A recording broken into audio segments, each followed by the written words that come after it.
Ano kaya tawag dito? Mahilig mag-alaga yung mama ko ng ganito. Ayan. Dalawa yan sila eh.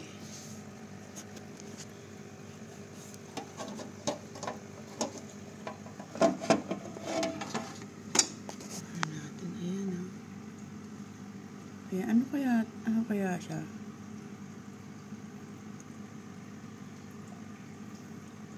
Hindi kasi ako nagtatanong kung anong klase ito eh. Dalawang ganyan niya eh. Yung isa puti.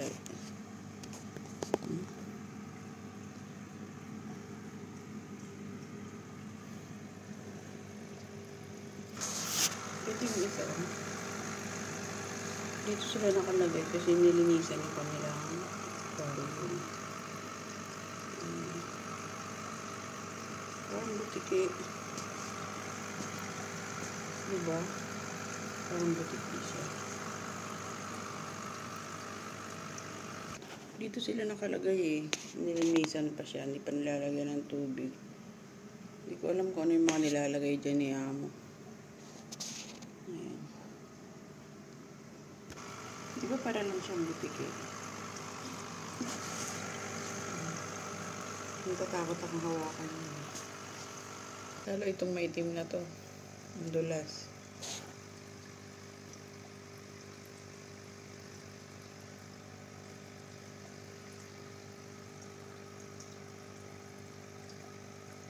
Hindi yan sila gumagalaw. Ganyan lang sila. O, naka-steady lang yan. Ayan. Ayan lang. Ito ng mga iba. Diba, ang cute. Ang kulit. Mahilig siya mag-alaga ng mga isda-isda na sa aquarium.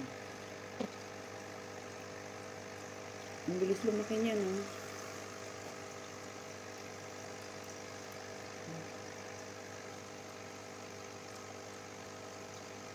May kasama siyang dalawang maliit.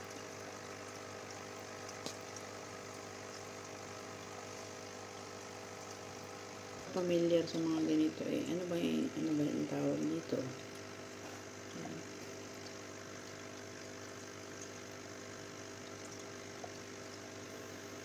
Ang dami niyang alagang ganito. Sipag siya mag-alaga. Maglinis ng aquarium. Parang dilis. Parang dilis lang. Ayun, napailig sa mga malakay. Parang dilis eh. Kasi nandito naman sa isang aquarium, maliliit lang siya na isda yan. Maliliit niya no. Ayaw nila gumalaw. Ayun.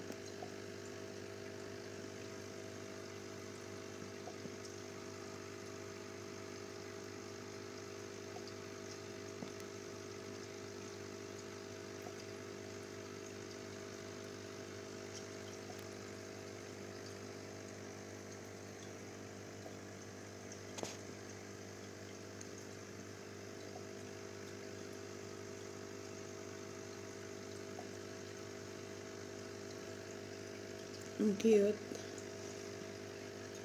Diba, ang dami yan. Andun pa yan. Yun. Ayan, ang dami. Oh. Ayan. Parang mga hipon. Parang mga hipon. Ang liliit. Diba, parang hipon siya. Pero hindi ko alam kung ano siya. Ang cute-cute, oh. Mahilig siya sa ganyan. Mahilig siya mag-alaga.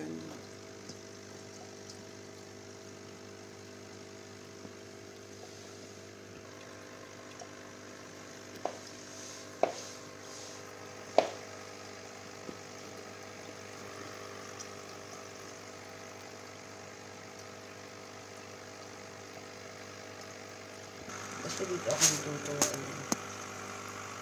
Parang butikin. Ang finish ng mga gano'n. Ganyan lang siya.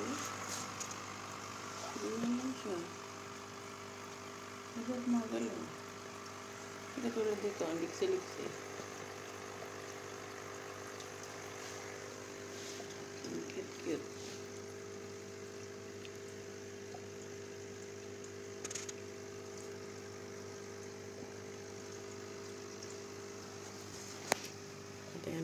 alaga niya.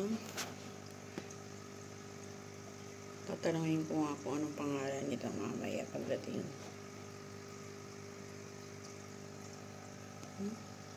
Familiar ba kayong gumalaw na siya? Gumalaw. Bihira siya gumalaw eh. Ayan, bihira siya gumalaw.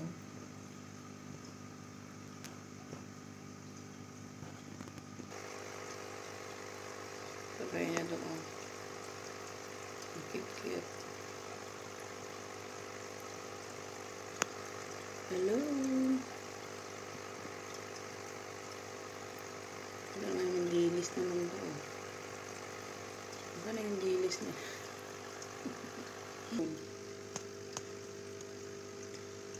Diba?